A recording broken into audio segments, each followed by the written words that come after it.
Many people don't know this, but I really do believe that if we started this in the US, we probably wouldn't have been around today.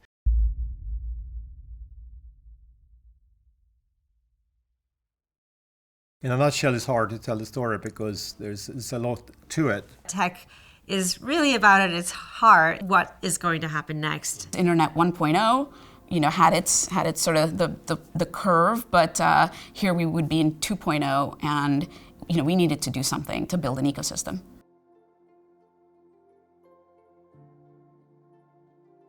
ARM is a 30-year-old company, started in Cambridge in a barn. Some of the things that ARM was doing back in the 1990s were very, very innovative. One was to actually license a design rather than build a chip. The founding CEO of the company is Robin Saxby. And Robin talked about, at that time, wanting to build a global standard. I had spent the first 15 years of my career in Silicon Valley. So I was really lucky enough to be exposed to digital technology back in the 80s when no one knew what that meant. And then the internet happened, and I had the opportunity to be a CEO for the first time. So I had my first CEO job, and that's really how I got to Europe. This was the end of the dot-com era, when things were really getting dicey.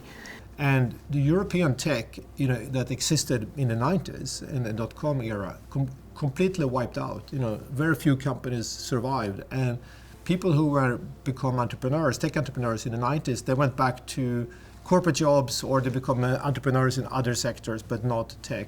There were not a lot of role models, specifically when you think at the beginning when Booking started. As a female, it was even more difficult to find role models at that time. This would have been in 2000, transitioning to 2001. And at that time, American companies looked at Europe as one big sort of homogeneous place. I think there was conventional wisdom in the early 2000s, in the 2010s.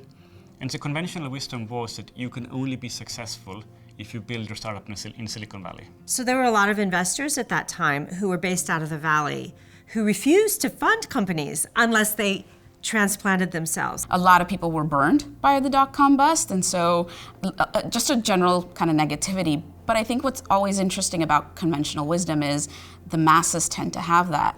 And then you try to look for signal. We started Skype in 2002 from Europe. And back then, it was not really easy to start companies here. I think for us, it was pretty much necessity is the mother of all inventions that made Skype happen. At that time, in 2001, 2002, we were a small team working remotely. I came back to Stockholm. My co-founder was in Copenhagen. Our engineering team of 3 people were in Estonia. We traveled a lot around Europe and got so frustrated with the roaming fees for mobile phones. And one day the team figured out that actually the peer-to-peer technology that we had used for previous companies was actually the technical solution to the challenges of voice over IP. So it was like all of the things coming together at once. And I think the rest is history. Before building TransferWise, I was part of the team that built Skype. I was the first employee and helped to build it from an idea on the back of a napkin to the first few 100 million users. What I learned from building Skype was actually very simply about having belief in yourself. The model for European founders was to take advantage of the language barriers in Germany or in France or even in the Nordics and create a copycat of a US company. And that was like a proven model.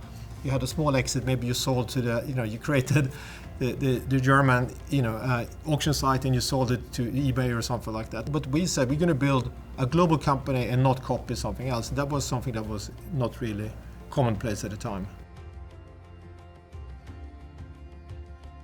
I was employee number 7 at Booking. We grew out of Amsterdam. It really forced the company to think about scaling from a very early phase. We had to cross borders so early on. And I think that has really helped Booking to make serious progress in so many countries at a very early stage. And also Holland was an advantage because Dutch people like to travel.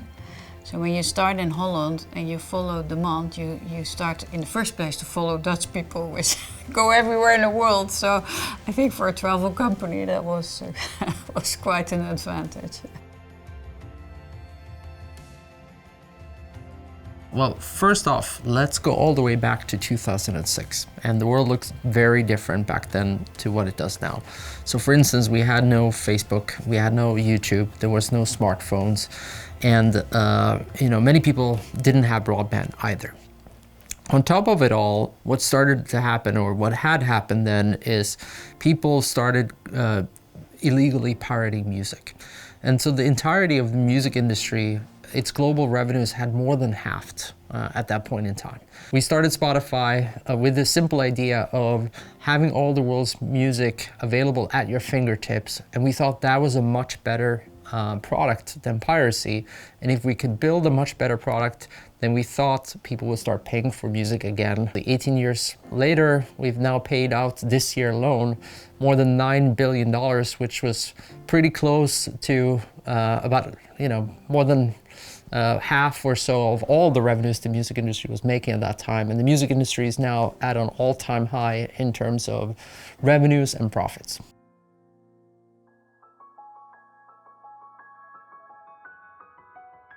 The founding story of Adyen is actually quite unexpected, because what happened is that we had another company together. We decided to go for a strategic sale at the time, which was in 2004.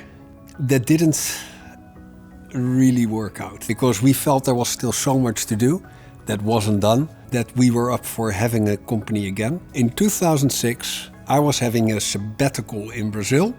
I was regularly on the phone with my co-founder Arnoud, and we were looking at various business models. At a certain point, we just said to each other, let's be back in payments. We are motivated by building a really good, cool company where you also, if you work there, you feel you make an impact.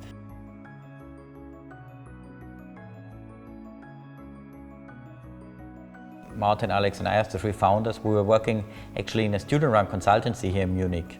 And we got a project with the Bavarian Broadcasting Company, which is the local media firm. And they had an issue with the IT service processes. And then the aha moment occurred.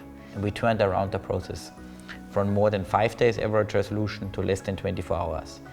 Then they were so excited that they wanted to keep the software. And we thought to ourselves, hey, we can help every company with every process around the globe. We initially tried to raise funding, but no one really could convince themselves that like 3 students without any job expertise could really get that done.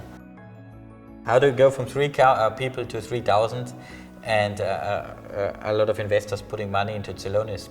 There's only one thing, you need to focus what your customers need and you need to execute strongly against it. We at Celonis are so customer focused, we combine this with a leading edge technological research, and if you can do that repeatedly for every customer, show a good business case, then you will have a scalable business.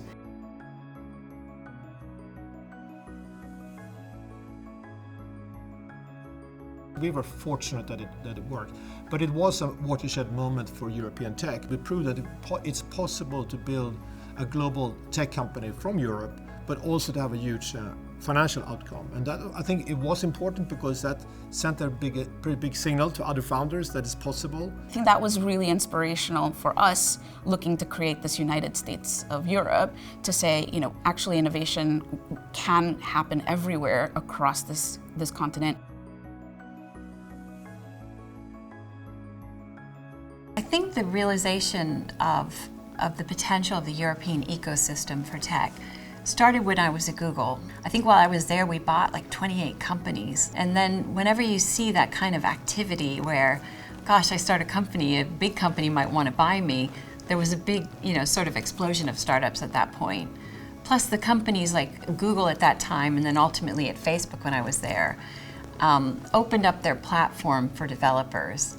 and created opportunities that, were a spark that led to, thousands of companies being created, which was really an exciting time. There was an absolute snowball effect happening of more companies being launched because there were more investors emerging, sometimes out of successful exits from previous companies, sometimes just picking up money and, working around what was already there. When we were raising the Series A for TransferWise, we had a meeting with Andreessen Horowitz. And it was a fantastic meeting. Mark and Ben were both very excited about the business. And they said, we'd love to invest in TransferWise, but there's one condition. You have to move to the US. We thought that made no sense at all. We had a great business going for us in Europe. We knew there are people who are willing to invest in us in Europe, and we told them no. We built the business in Europe, and we went back a couple years later, and they were happy to pay the price for their mistake and invest at a price which was 20, 30 times higher.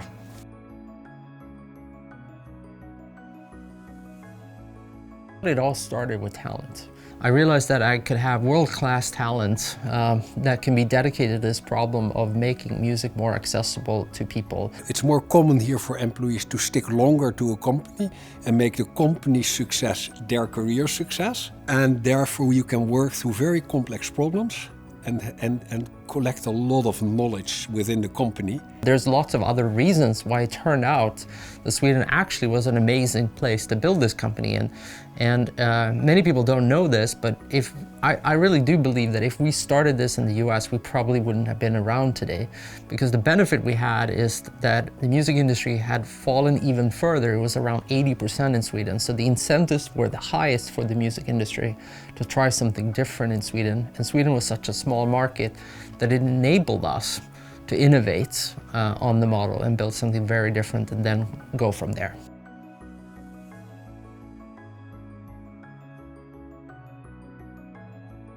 I think it's a good thing we went public because it makes us more of this global player.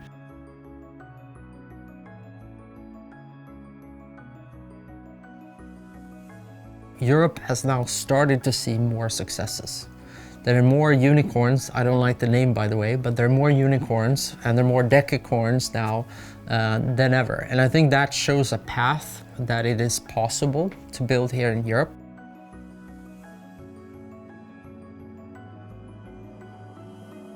Our listing is on the NASDAQ. Our owner is in Tokyo. I live in Silicon Valley, but we're a UK company, true and true. A majority of our people are here. We're an engineering-led company. The majority of our engineers are here. We're all over the UK. We're in Manchester. We're in Bristol. We have a lot of people in Cambridge, which is our headquarters. So we are a tried and true British company, and I don't see that changing. You see a lot more IPOs, you see a lot more M&A, so you see that European companies are really more and more playing in the world field, so to speak. So I think overall you can see that the flywheel of entrepreneurship is really turning in Europe. We have 10 unicorns coming out of pre-seed and seed, right? Which is pretty incredible statistic. It's multi-sectoral, so inclusion-wise, it is truly any country in Europe. So for example, we have UiPath out of Romania. We've got Revolut, which is the highest valued company in Europe right now, started in London. And then you have Wise out of Estonia.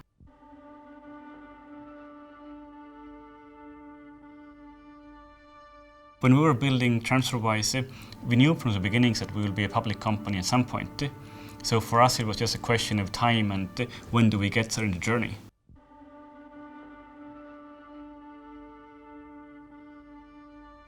I think is amazing. Nobody would have believed this in the early 2000s.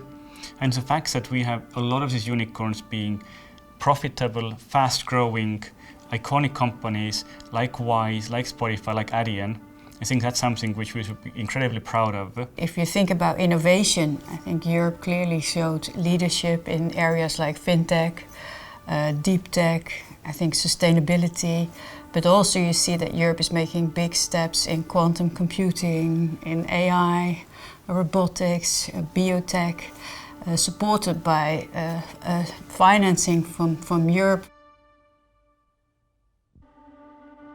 Europe has a lot of unique properties to it. We've got so many different markets with so many different things happening in them, language-wise, culture-wise, socioeconomically, politically. There's a lot of different things going on.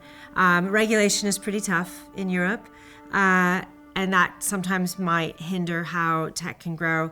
But you know, I would hearken it to the analogy of sometimes when you have when you're planting things, if you've got really difficult conditions, the things that can manage to succeed through that end up being the strongest and the hardiest. The fragmentation is a big advantage, particularly in products that cater to a variety of cultures and audiences. The topic of what it's like to start a company from Europe, or in our case, the Netherlands. So we had from day one to deal with different payment methods, different languages.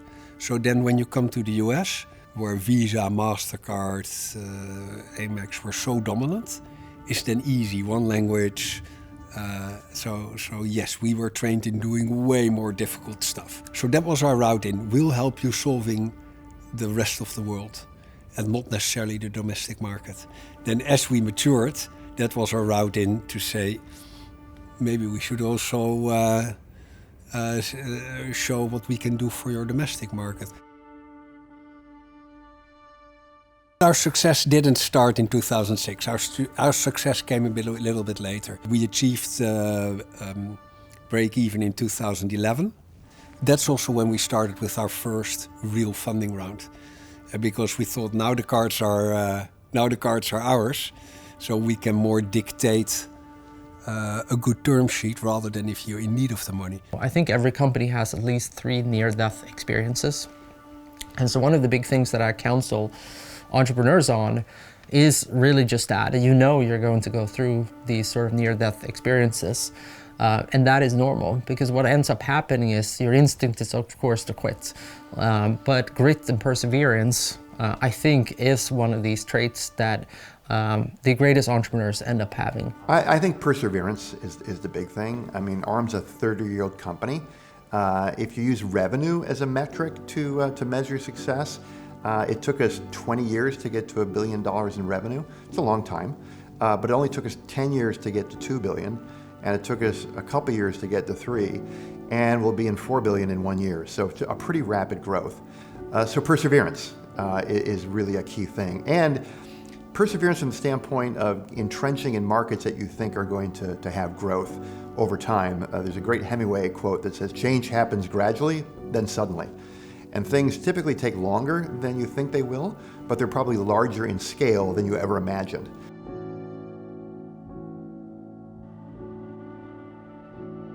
I think we're in one of those huge acceleration moments where AI is transforming the human experience in a completely different way. I worked for 5.5 years in a biotech, building large language and other types of AI models that would bring disease biology directly into the research and development process. And I've seen that particular area just blossom in terms of potential. We've had such a shift in the last couple of years because of, well, the rise of a different kind of modality for computing, which has to do with artificial intelligence, which has really, really pushed the boundaries of what you can do with the hardware we have. And it's been really heartening to see the role that Europe has played in that, and namely with companies like ARM. We are in such early days of the artificial intelligence wave that it excites me to just think about the future. What really excites me about it, though, is that it's moving so fast. Previous technology paradigms, you might have to wait 10 to 20 years to see the impact of it. Not with the pace we're going with AI. I think in 5 to 8 years, we're going to see some profound changes. So let's take Wave. Alex, Kendall, they're doing some fantastic, exciting work around autonomous driving. I grew up in New Zealand. I came to Europe. I came to the UK to study and do my PhD at Cambridge University. I'd never been to Europe before, and I just thought it was an incredible adventure and filled with amazing culture and talent. Some of the research that I've been doing at the University of Cambridge showed for the first time that we could build intelligent machines that could see for themselves and have onboard intelligence that would allow them to make their own decisions. And of course that's crucial if you're going to drive in a busy urban area like what we see here in Europe. Looking back on it, I don't think we would be where we are today if we'd started in the Bay Area. And what we've been doing with embodied AI has been contrarian. Being in a different continent, being with a different environment allowed us to exist where I think we would have been suffocated by the incumbent thinking if we'd been in the Bay Area. Not to mention the advantage that we've had on the regulatory side here, or being able to attract and retain some of the best AI talent. I think it's been a magic place to start to grow the business. This funding is just so exciting because for us it's the escape velocity to be able to build and launch our product. Interestingly, the capital's all come from outside Europe. It's been from our fantastic partners like Uber, Nvidia and Microsoft, as well as SoftBank. So that's in the US and Japan. And I mean, what I've seen is I've never had any issue from an investor we speak to of actually looking to invest in Europe. I think more the comments I get is can they find an opportunity that really matches up with their investment thesis. The biggest challenge we have in European tech is still a funding gap on the later stage funding. European pension funds are allocating 0.02% of their assets under management to European venture. And if they can just shift that a little bit, we will address the funding gap. We don't have as much growth round investing originating out of VCs in Europe. I do think that's changing though. I do see a lot of the firms announcing growth rounds. Growth funds. And growth funds are the beginning of being able to do the growth rounds. And it is a little bit of a chicken and egg. We will probably be seeing more of that over time. The public markets have been shut for the last year plus, basically, last 2 years. So we have no idea what 2025 or 2026 will look like in terms of all this private capital going public. It's almost like a pressure cooker. We have a pressure cooker in tech. And so the public markets are the way to release that pressure, release that liquidity back into the system. I think if you look at the past funding, only 2% of that went to female founders. So there's still a lot of work to do. So when I stepped out of an operational role, I really started thinking, okay, what can I do now to still help to make progress on this and to see how we can make companies more inclusive. And that's how I started. I'm a partner in Diverse Leaders in Tech, and their companies can actually take a scan so they can actually see where they are, right? If they're a Kickstarter or a front runner, and actually help companies on what to do the upcoming 3, 6 or 9 months, because a lot of companies don't actually know what to do and how to make progress and then how to measure progress. We need a level playing field. We're making it too difficult for ourselves. We need to get better at allowing for the largest companies to flock out. And sometimes with the tendency to put the handbrake on.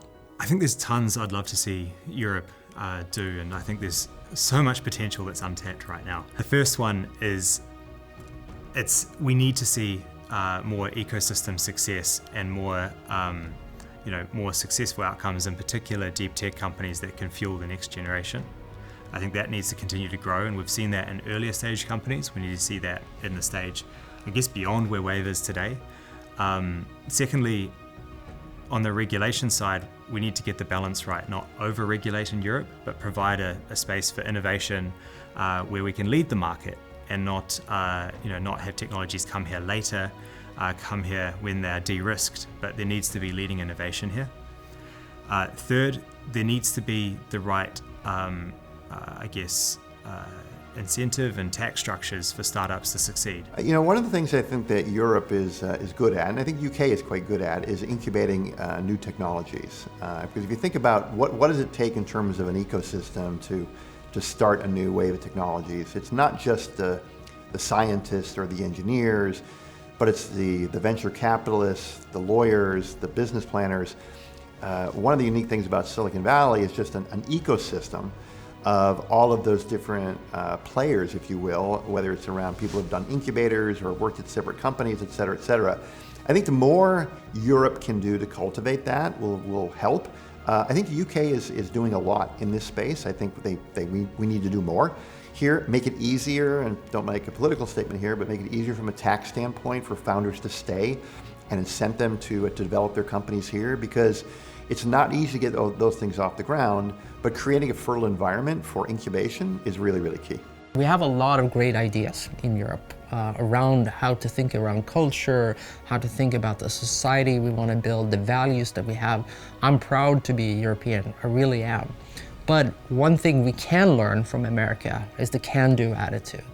The entrepreneurship mindset attitude to celebrate entrepreneurs in all forms. So we have a lot to build on, but we need to think bigger, we need to celebrate entrepreneurship, and we need to dare to go big.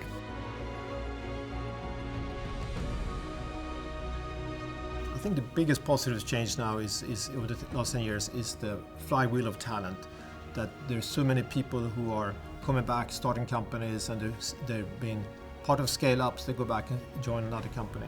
It's been a hyper growth across multiple fronts. I mean, this ecosystem has completely changed, and it's just so much more complete now. It's a real path now to be a European entrepreneur, and I think that's the most positive thing I've seen. That's the real change. When I started Spotify in 2006, it was not obvious that you could even get venture capital.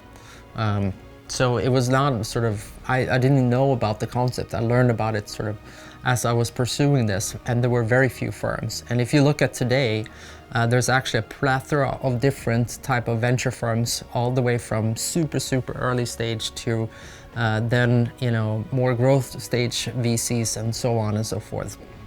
So there's many more paths to yes, which I think is a very positive thing. So there's more AI talent in Europe than it is in the US. So there are more people coming from universities with knowledge of STEM subjects in Europe.